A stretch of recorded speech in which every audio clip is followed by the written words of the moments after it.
Welcome to Career Tools. This week, communication media, there's rules. The questions this cast answers are, how do I choose which method to use when communicating? What's wrong with email? And what kind of things should I be thinking about when communicating? The thing about communication, I think, is that there's so many ways to communicate with people. Like, it used to be in the olden days when we were cave people, there was only one way to communicate, and that was like face to face or yelling. I guess you could be further apart. But now there's phone and text and email and IM, and somebody just tried to tell me about WhatsApp, and now I have another thing on my phone that has a big red bubble over it, and I'll reply to you eventually. You could just turn off the bubbles.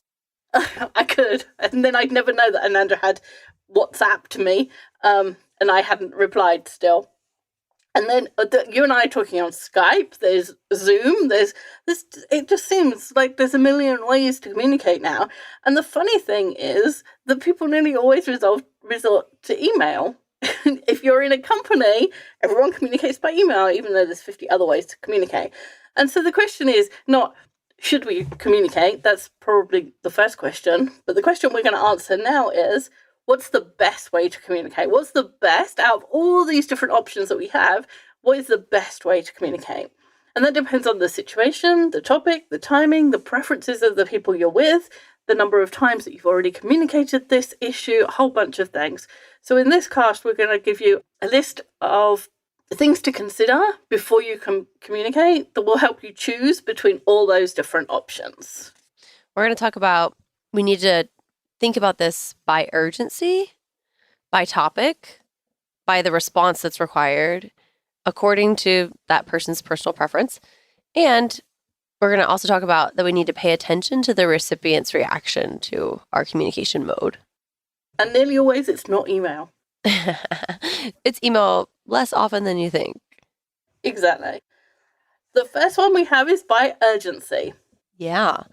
If something is really urgent, it has to be a phone call, right? I mean, that's the most reliable, makes the most sense, most obvious choice, I guess, when you think about it, right? I used to say to people, if the building was on fire, would you send an email? And of course, the answer is no, you wouldn't. You would call someone or go find them, right? Imagine saying to your colleague, your peer, or somebody, it's urgent, I have to talk to my boss, and then sending a letter or a fax. You wouldn't do that, right? Urgent means I require immediate action or attention. So it's not enough that you just send a message. It's really imperative that the person who receives it gives it their attention or acts upon it right away, right? Urgently. It's also important, too, that you know that the message has been heard and acted upon. Something urgent requires action very often. And so if the power goes out in your building or in your house, you don't want to just send a message to the maintenance team because it's asynchronous. You don't know when or if they'll receive it, which means you don't know when or if they'll action it. So what you want to know is that they heard you, that the power's out, and they're doing something about it. So you would call, right? Or you would go talk to them in person.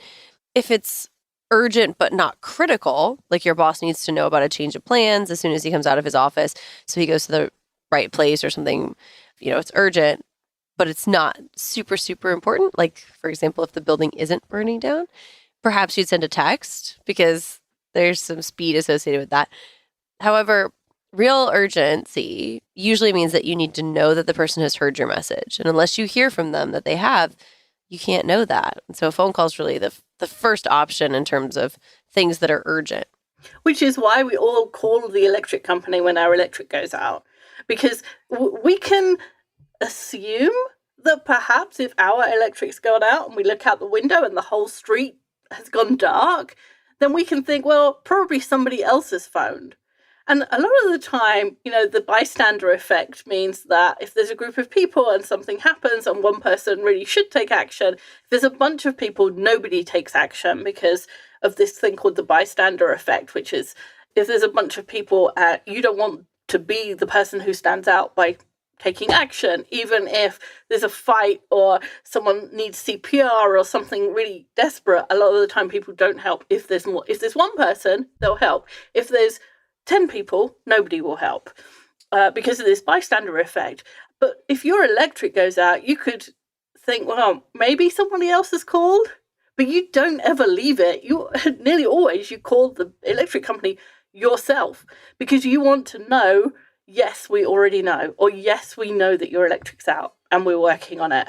Urgency is not just the speed of the message or the importance of the message. It's about knowing that the person knows the piece of information that you need them to know and are taking action upon it.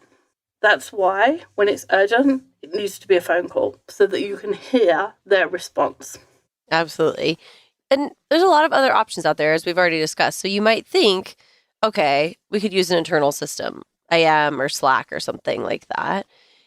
But whether or not the person looks at your message often really depends on your relationship with them. If you're a salesperson and you get a message from a client that their service is broken, you might send an urgent IM to someone who should be fixing that. However, if you're one of the people that person deals with, and your IM is not on their really urgent people list, right? If it's not on the flash bright red when this person IMs me list, then the service person who should be fixing it might not see it right away. They might not be aware. Their IM probably only flashes if their boss or someone else important to them IMs them. If you are one among many of their people that they should be helping, then they may be important to you, but you're not important to them. And the only way we have our IMs set up is according to importance to us. And so just because someone is important to you, that your client is, throwing up a stink and you need it fixed, just because that's important to you, it doesn't mean it's important to the person who's going to fix it. And so you can't rely on the importance to you making that IM urgent to them. Absolutely. This doesn't work that way. It doesn't work both ways, right? No, exactly. In 2018, the number of actual phone calls made declined for the first time ever. Isn't that crazy? And really, calling signifies urgency and ensures that your communication isn't missed in the big pile of other communications, right? I mean, if you've got a bunch of red bubbles on your phone, then the thing that will actually set apart the communication is the phone call. We have bubbles all the time. Your phone has a ton of red bubbles. Well, we need to set aside and say, yeah, this is more important than that. This is more urgent than that. And it needs to be discussed right away. Some people are thinking, oh, well, urgent emails are a thing. That's so cute. They're not. Emails are never, ever urgent, ever, because they're asynchronous, right? The whole point of an email is that it's asynchronous, that the other person isn't required to be on the other end of that communication. That's how email is defined in terms of communication standards. And so sending an email that's urgent assumes that the person you're sending to spends all day in and out of their email, right? That they're looking at their email. We hear this a lot, like, oh, we have an email culture. But you can never assume that.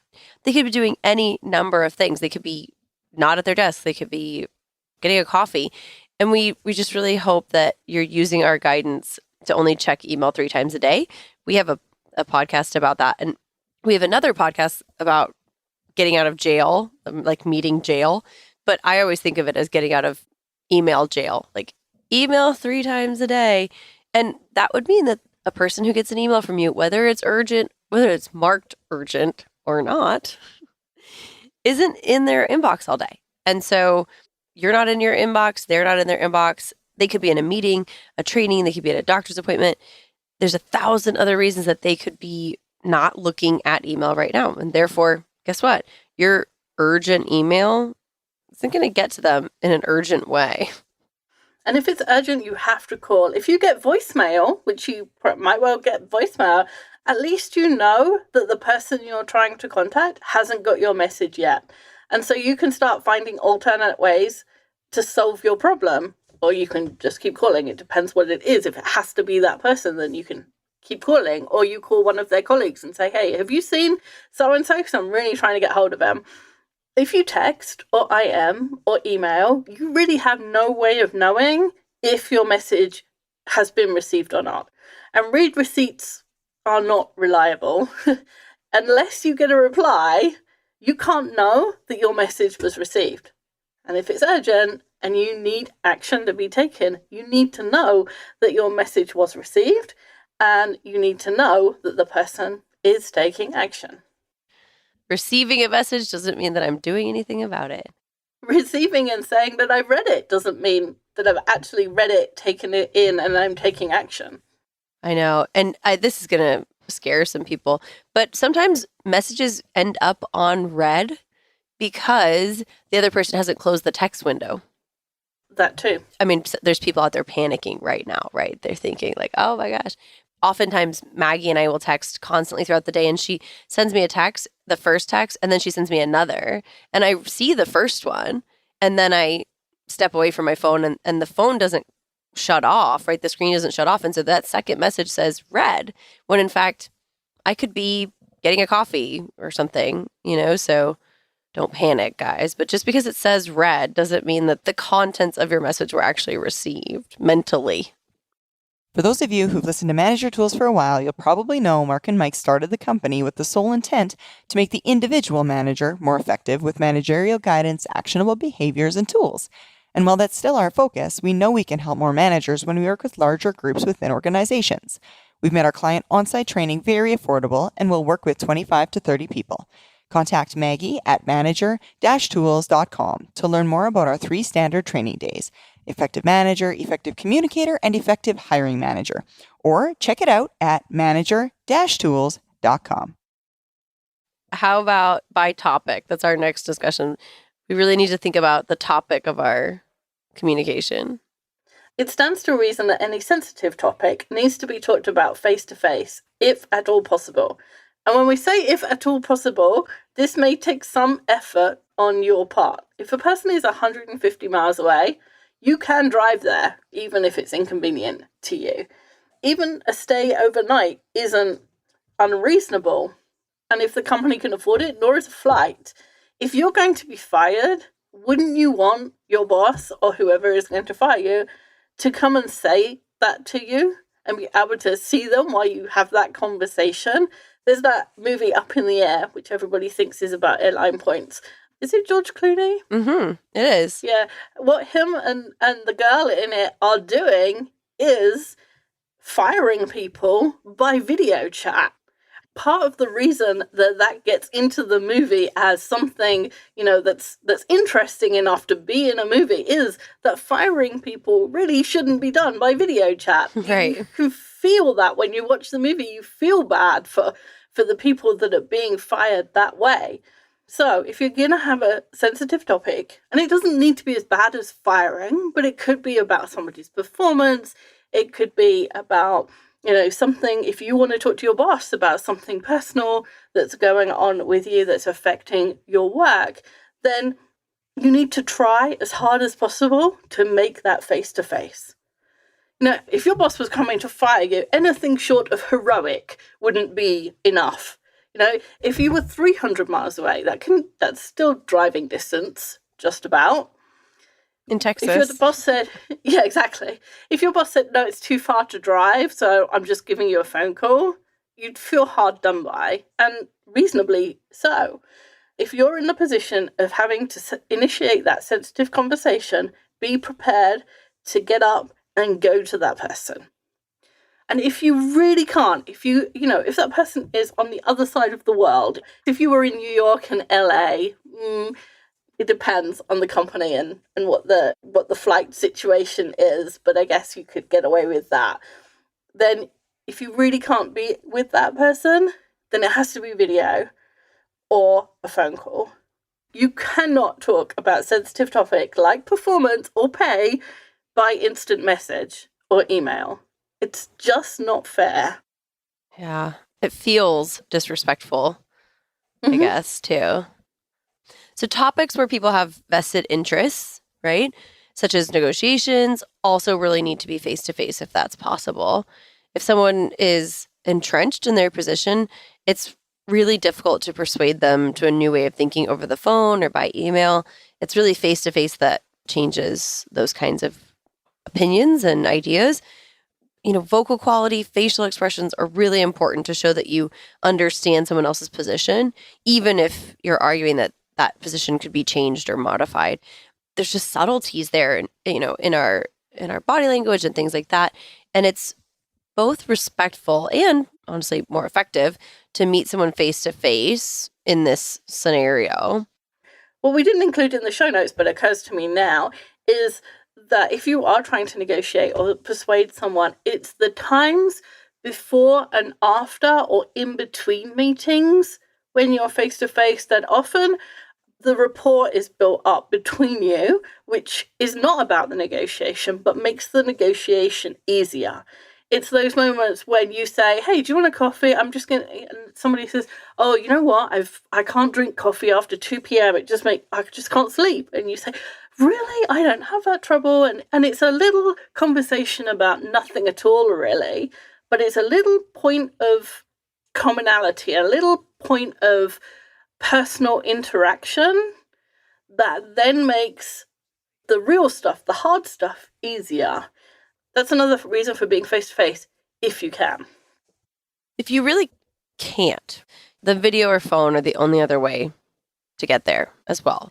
Same as before, if it's something like sensitive or something with vested interest, it's video or phone. There's another thing here. There's complicated issues, right? Things where there's multiple stakeholders or something that's really best discussed with a diagram or topics with lots of similar words. Oh, my favorite version of this is a place where if you've ever worked in a place with lots of acronyms. Oh, yes. Then this kind of topic, these coverage ideas, these options, they really need to be discussed face to face. Oh gosh, I can't even imagine just the acronym stuff that you'd have to go through sometimes.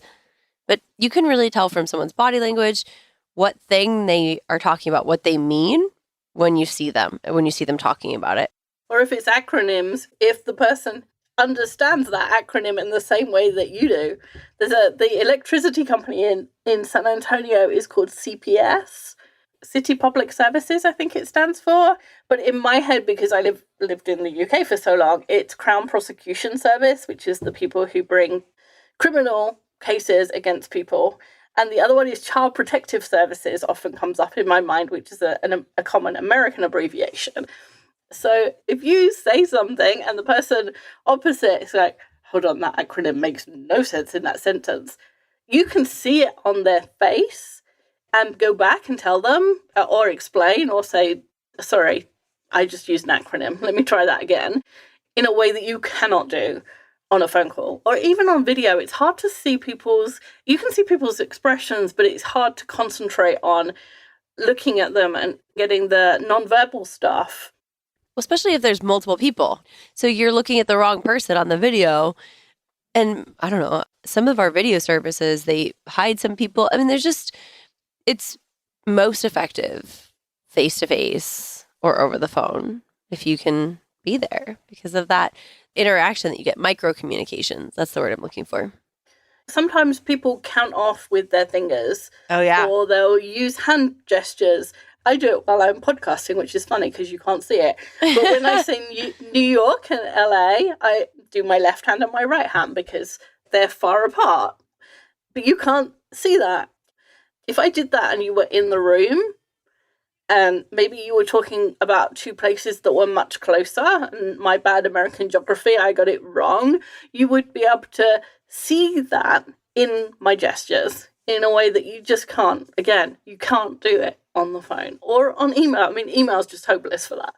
And the number of times, people have, somebody flies somewhere and there's two places with the same name and they're in different states, you got to know which one is which. And it's easy to get them wrong. So being able to see people's even unconscious gestures is really, really helpful. Absolutely. Video also will sometimes work, and not always, as we discussed. Some people are hidden. Diagrams will help in a lot of these cases with complicated issues. We just need to be careful, and we do need to send that around and stuff like that too if we're sharing those with the group. Make sure everybody can see it. Yeah, make sure everybody can see it. I mean, even with that stuff, it's sometimes hard to get your point across. Communication is hard. The thing is, though, face-to-face is the easiest form. And so every medium you add, it makes it even harder, right? So imagine like you're talking. Okay, great. That's the easiest. Then there's typing. Okay, that makes it harder. So then if you're typing and it's asynchronous, which is what email is, right? We're talking to someone who's not right there right now and we're typing. You're just adding levels of difficulty, layers of interpretation that have to be gone through. It's just making it harder. It's like we're adding a filter every single time, but the filters just make it worse. Hey y'all, it's Sarah here, letting you know about a rare upcoming opportunity to see all 3 of our presenters at one event.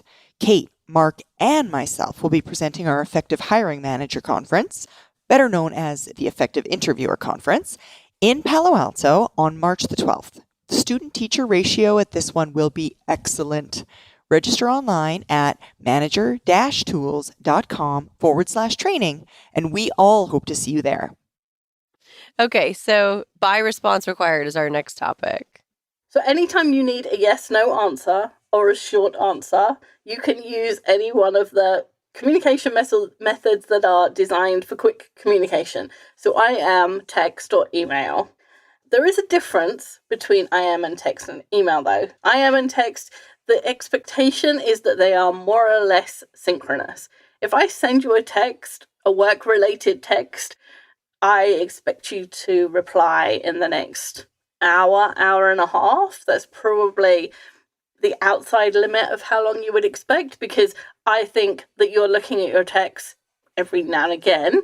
And even if you were in an hour-long meeting, then you would look at it either at the end of that meeting, or if it was an 8-hour meeting, then in a break, and you would have a break at least every hour and a half. So if I send you a text or an IM, I kind of expect something in the next 90 minutes or so.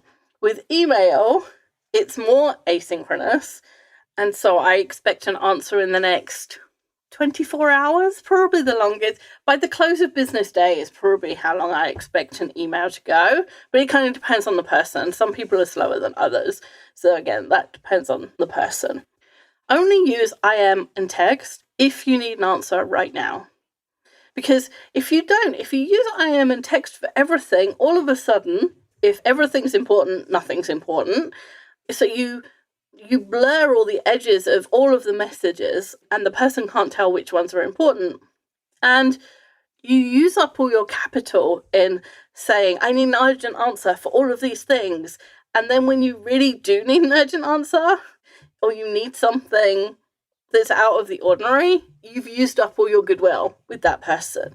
So being sensitive to people's time and the amount of effort it will take for them to answer, whatever the medium, is a good thing to do. So if you're conscious that I don't really need an answer right now, and I've asked 5 things in the last 2 days, maybe I'll email, take it down a notch from IM and text.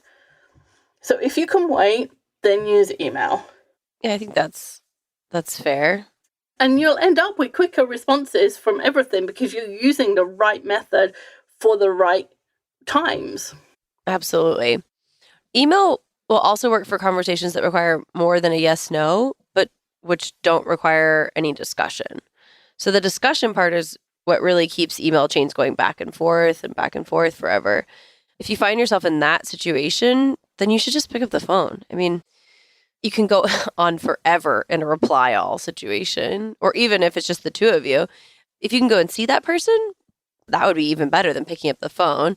Once the situation has really devolved into that kind of like going nowhere email discussion we so often see, there's no rescue but a face-to-face or a video or a phone conversation, really. I mean, at some point. More email doesn't help.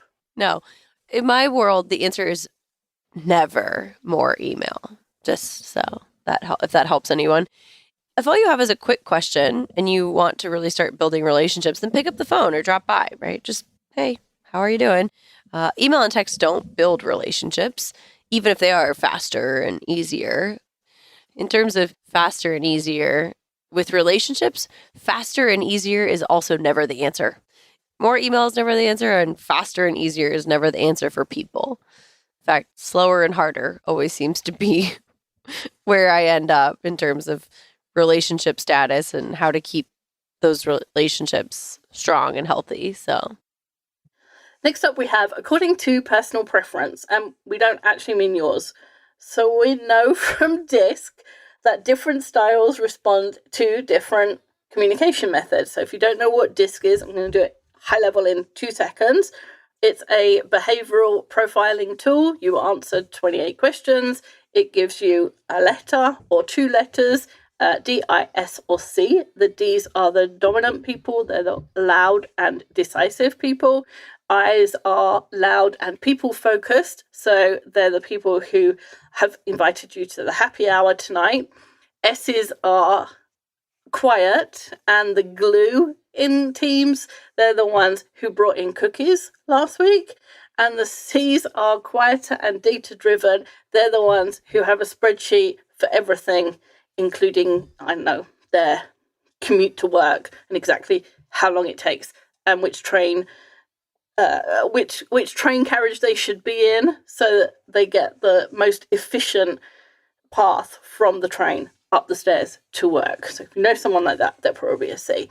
So I's and S's, because they're people focused, they prefer a personal connection. So a phone call or dropping by, usually. D's prefer email because it's efficient and they don't have to talk to you. And C's would like you to use their Unix-based ticketing system, but they know that not everybody can do Unix, so they've provided you with a nice web portal to put it on front. And if you know the personal preference of the person you're going to communicate with, you can do one of 2 things. Either use the method they prefer, or use the method that will work in that situation, but according to their preference.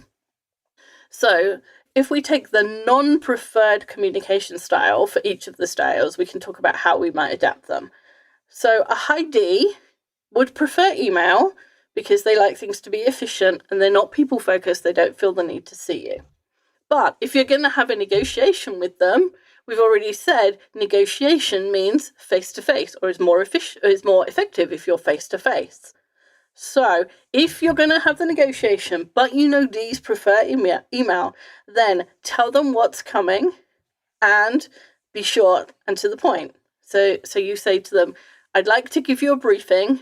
I have just 3 slides and 4 points. Or I'd like to ask you a question. I want to briefly summarize the situation, and then I have 2 options. D's like to know, how long is this going to take, and when do I get to make the decision? high I's, in terms of email, okay, we want to be friendly and as casual as your relationship allows. But we really need to make what we need very clear. So you might want to consider texting as well or instead, because we want to be really clear with them about what it is that we're getting at and focusing on. High I's are the ones who don't answer their email for 3 days or 3 months, come to that. So if you already decided that email is the right thing, but the person is a high I, then you have to do something to help them answer your email, which is text them and tell them they're getting an email from you. High S's, again, would prefer talking to you face-to-face or by phone. So if you've decided that email is the right way to communicate with them, which is not their preference, then be sure to ask them how they are and thank them for their help. So when you start the email, you say, Dear Joe, I hope you're doing well today. Mondays, huh? I need to know if we have X in stock. I really appreciate your help in getting me this information. Best regards, Wendy. It's a long email from a high D perspective who would just have one sentence. So it's, do we have X in stock? But for high S's, you need to connect with them, even though you're using their non-preferred style. For high C's, it's face-to-face. And what we need to focus on is being organized in our conversation. We need to use numbers or body language to mark out different sections. And we need to be really logical and clear about what we actually need and the quality standard that we require. High C's really like clarity and precision. So we got to be careful with that. The last part is probably the most important part. We probably should have put this first, which is pay attention to the recipient's reaction. So you have to be careful not to assume people's personal preferences. Just because someone is a high I, that doesn't mean that they have never adapted to being better at email than most high Is. We can generalize. High Is are generally not good at email. But that doesn't mean the high I that you know isn't good at email. Anybody can change their behavior. Anybody can get good at most business things if they pay attention. And maybe this person has paid attention and can do email. Yeah, maybe they have. Maybe not, also. The best way to figure out whether or not your message is getting through using the method you've chosen is to pay attention to their reaction. Did you get the response that you need? If you're, for example, texting a high I, but you don't get an answer, despite what we know about high Is, then we might choose another medium. Say, okay, I'm not getting a response to my text. That says to me that I need to choose a different way of doing this. If you've tried the less complicated mediums, like IM or text, then maybe try email and see how that works. If it doesn't work, then we would recommend going to the phone or video or face-to-face. We often have a tendency to choose the less intensive modes of communication because energy conservation makes a lot of sense. However, when you do and those methods don't work, we do need to move to a different mode because, of course, we want to make sure they do hear our message and that it's communicated. As it's often said, doing the same thing over and over again is the definition of insanity. So continuing to email someone who's not responding or text or something like that, email someone who's not responding just means that you're not doing your job, I guess. If your job is for them to hear you and get back to you with an answer. So the mode of communication you choose depends on the topic, the response required, and the personal preference of the person with whom you're communicating. And you can layer on top of that urgency. And that's a lot more than most of us think of when we communicate every day.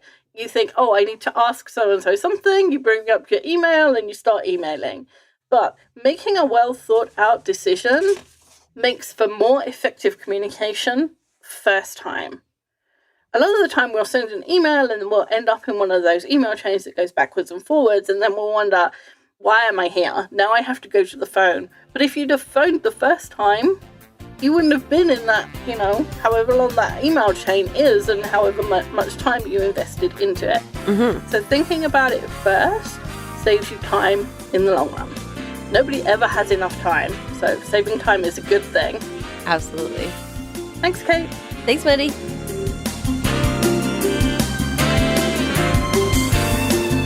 That's all this week. We'll be back next week with more guidance.